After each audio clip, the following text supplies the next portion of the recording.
বাংলাদেশে বর্তমানে প্রতিদিন মোবাইল ব্যাংকিংয়ের মাধ্যমে লেনদেন হয় প্রায় 4,500 কোটি টাকা। হাজার প্রতি গ্রাহকের খরচ যদি 15 টাকাও ধরা হয়, তাহলে কোম্পানিগুলো এখান থেকে লাভ করছে প্রায় 68 কোটি টাকা। ব্যাংকিং খাতের সাথে তুলনা করলে এটাকে ভয়াবহ ডাকাতি বলে মনে হবে, অথচ ইয়ারলি অডিট দেখলে বুঝবেন যে ব্যাংকের বার্ষিক লাভ এই মোবাইল ব্যাংকিংগুলোর থেকে অনেক গুণ বেশি। তাহলে মোবাইল ব্যাংকিংয়ের থেকে কম চার্জ নিয়েও ব্যাংকগুলো কিভাবে এত লাভ করে? আপনাদের হয়তো মনে থাকবে, কোভিডের সময় সরকার প্রায় 50 লক্ষ পরিবারকে 2500 টাকা করে অর্থ সহায়তা দিয়েছিল, আর পুরো টাকাটাই দেয়া হয় মোবাইল ব্যাংকিংয়ের মাধ্যমে। এই লেনদেনের সময় কিন্তু মোবাইল ব্যাংকিং কোম্পানিগুলো বিশাল অঙ্কের লাভ করে নেয়। সে সময়ে ক্যাশ আউট খরচ নিয়ে বড় ধরনের আলোচনাও হয়েছিল, সমালোচনাও হয়েছিল।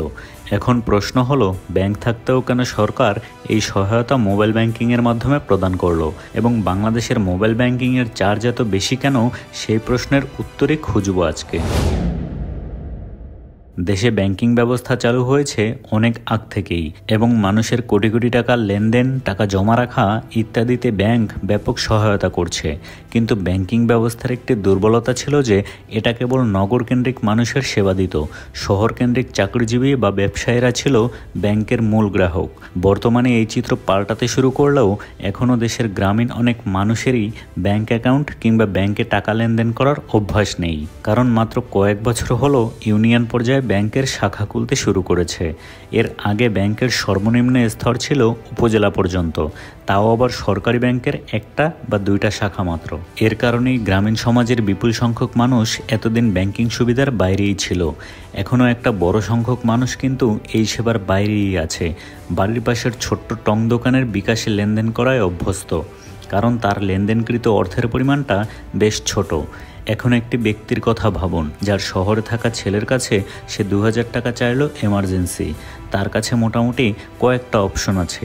হাতে হাতে পাঠাতে পারে, কুরিয়ারের মাধ্যমে পাঠাতে পারে, ব্যাংক অ্যাকাউন্টে পাঠাতে পারে, অথবা নিজের মোবাইলে ট্যাপ করে রকেট বা বিকাশের মাধ্যমে পাঠাতে পারে।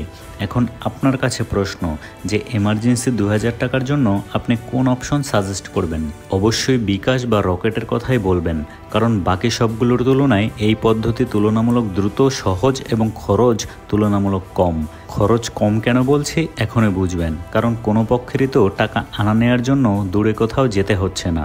ব্যাংক যতই নিকটবর্তী হোক না কেন, বিকাশ বা রকেটের মতো গলির আগায় মাথায় থাকে না। এরপরেও একদল মানুষ ভাবে মোবাইল ব্যাংকিংয়ে চার্জ বেশি। এরা কেন ব্যাংকের মতো স্বল্প খরচে দিতে পারছে না? কারণ ব্যাংকে একটা নির্দিষ্ট অবস্থানে থাকে। ব্যাংকের পক্ষে প্রতি এলাকায় মহল্লায় যাওয়া সম্ভব না, কিন্তু মোবাইল ব্যাংকিং বাড়ির পাশে চলে গেছে। তার মানে যাদের মাধ্যমে এরা বাড়ির পাশে যেতে পেরেছে, তাদের কমিশন দিতে গিয়েই এই মোবাইল ব্যাংকিংগুলো এত টাকা চার্জ করে। মানে 1000 টাকা ক্যাশ আউট করতে যে 18 টাকা লাগে, এর পুরোটাই কোম্পানির পকেটে যায় না। ইনফ্যাক্ট সবচেয়ে কম অংশটাই কোম্পানি পায়, যা 1 থেকে 2% মাত্র। বাকি অংশটা ভাগ হয়ে যায় যাদের মাধ্যমে সেটা আপনার বাড়ির পাশ পর্যন্ত গিয়েছে তাদের পকেটে। মোবাইল ব্যাংকিং হয় মূলত কয়েকটি মাধ্যমের সহায়তায়। প্রথমত কোম্পানি, দ্বিতীয়ত সিম অপারেটর, তৃতীয়ত দোকানে দোকানে থাকা এজেন্ট, চতুর্থত এজেন্টের সাথে যোগসূত্র স্থাপনকারী ডিস্ট্রিবিউটর। এত মাধ্যমের দ্বারা মোবাইল ব্যাংকিং কাজ করে বলেই এত দ্রুত এবং সহজে লেনদেন করতে পারছে। আর এই মাধ্যমগুলোর মধ্যে লাভের সবচেয়ে বেশি অংশটা যায় 2 রকম এজেন্টদের কাছে, প্রায় 50% মতো, এবং এর জন্য কিন্তু দেশের কয়েক লাখ লোকের কর্মসংস্থানও হয়েছে। আবার যারা ডিস্ট্রিবিউটর, তারা পায় লাভের 15%, সিম কোম্পানিগুলো পায় 5%, সরকারকে ভ্যাট দিতে হয় 15 থেকে 30% পর্যন্ত। আর এত কিছুর পরে যে 1 থেকে 2% থেকে যায়, সেটাই মূলত কোম্পানির লাভ, যা দিয়ে কোম্পানি তাদের এই মোবাইল ব্যাংকিংয়ের প্রচার, মার্কেটিং এবং কর্মী খরচ ইত্যাদি বহন করে। এবং এটা যেহেতু একটা টেক বেস সার্ভিস, তাই তাদের অ্যাপ ওয়েব ডেভেলপমেন্টের খরচ তারা এখান থেকেই বহন করে। আমাদের দেশের বেশিরভাগ মোবাইল ব্যাংকিং কোম্পানিগুলো প্রকৃতপক্ষে আসলে লাভের মুখ দেখেইনি। এরা এখনও ইনভেস্টমেন্টের মাধ্যমেই চলছে। জনগণের ধারণা যে মোবাইল কোম্পানিগুলো এত টাকা চার্জ কাটছে, তার সব অংশটাই তারা পাচ্ছে। বাস্তবতা দেখা যায় ভিন্ন।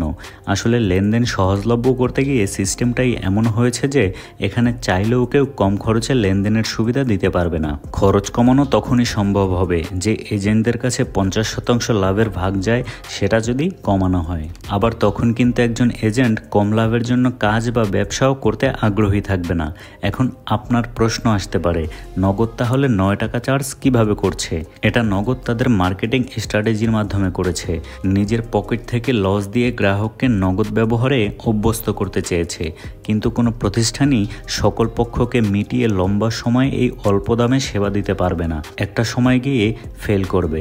এবং নগদের বর্তমান অবস্থা প্রায় অমনি। কম চার্জ রাখতে গিয়ে 2019 থেকে 2022 সালে নগদ প্রায় 625 কোটি টাকা লোকসান করেছে। এবং এই ঘাটতি পূরণ করতে গিয়ে তারা আইনের বাইরে গিয়ে ডিজিটাল ইমানি, জাল টাকা ও সরকারি ভাতার অনিয়ম করা সহ নানা চটকদার অফার যেমন বাড়ি, গাড়ি, জমি ইত্যাদি দেওয়ার কথা বলে, যার ফলে দীর্ঘমেয়াদে কোম্পানিটির নির্ভরযোগ্যতার উপর প্রশ্ন উঠেছে।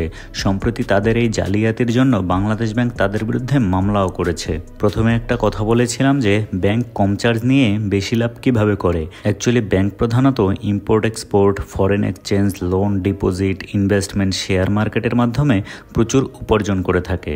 তাদের আয়ের জন্য গ্রাহকের লেনদেনের উপর নির্ভর করতে হয় না। সেখানে এমএফএস বা মোবাইল ব্যাংকিংয়ের একমাত্র আয়ের উৎস গ্রাহকের লেনদেনের চার্জ থেকেই। মোবাইল ব্যাংকিংয়ের ব্যাপারটা যেমনই হোক না কেন, গ্রাহকের পকেটের টাকা কিন্তু যাচ্ছেই। এর থেকে বাঁচার সবচেয়ে সহজ পদ্ধতি হচ্ছে দেশের লেনদেন ব্যবস্থায় অগ্রগতি আনা। উন্নত সব দেশের মতো যদি ক্যাশলেস ট্রানজ্যাকশনে চলে যেতে পারে দেশ, তাহলে হয়তো ক্যাশ আউটের জন্য বিপুল অর্থ গ্রাহকদের অপচয় হবে না।